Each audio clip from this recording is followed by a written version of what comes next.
Do you understand, Ambassador, why Hamas was building these tunnels?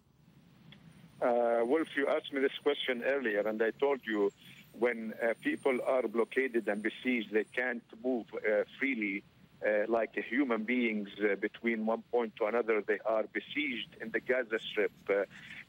These tunnels have different uses, not only for military purposes. Some of them are for military purposes. But let's focus on what the spokesperson has said. I think, these spokespeople have the audacity to say that we are continuing our activities. We are continuing to strike at Hamas. And just now, as we speak, Wolf, a report of a house in Rafah, 8 civilians killed in one house from one family, 8 children earlier, 2 at the hospital of Shifa. Who are they targeting?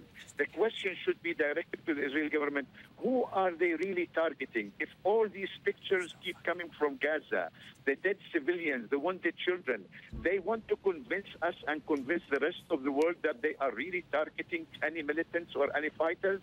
This crazy war, this crazy campaign must come to an end. Israel's appetite for killing Palestinians must come to an end. This is the only way we can put an end to this conflict, engage the two parties in a meaningful political dialogue to resolve the underlying political issue.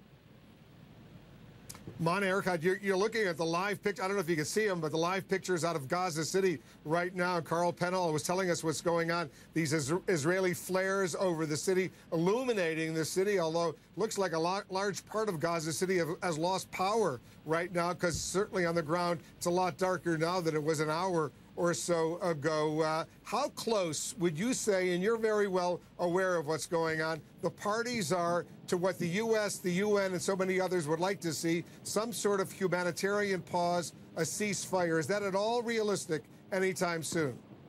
Well, I am looking at these pictures, Wolf. I mean, imagine the children and the civilians who are being terrorized by these flares, anticipating an imminent strike right now.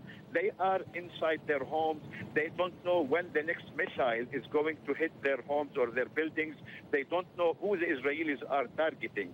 This is one way of the psychological warfare that Israel is deploying to scare and terrorize the population, the innocent civilians who are living in the Gaza Strip.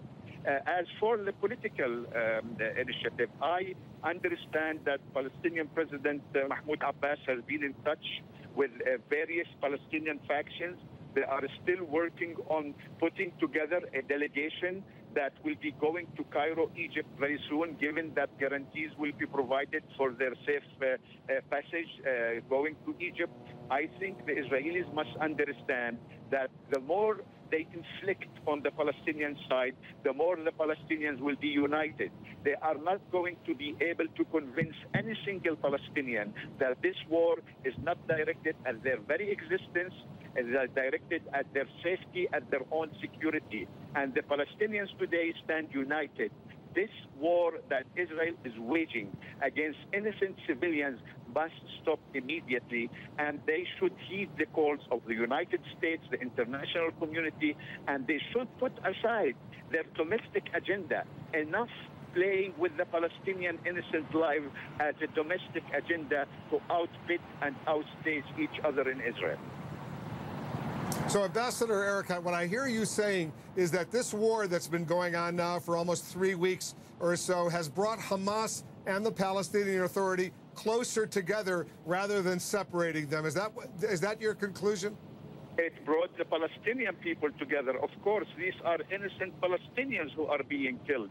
And it brought us together because we understand now that this current Israeli government has no plans whatsoever to resolve the conflict with us peacefully. We have seen this happen to us from 1982 in Lebanon to 2008 to 2009 to 2012 to 2014.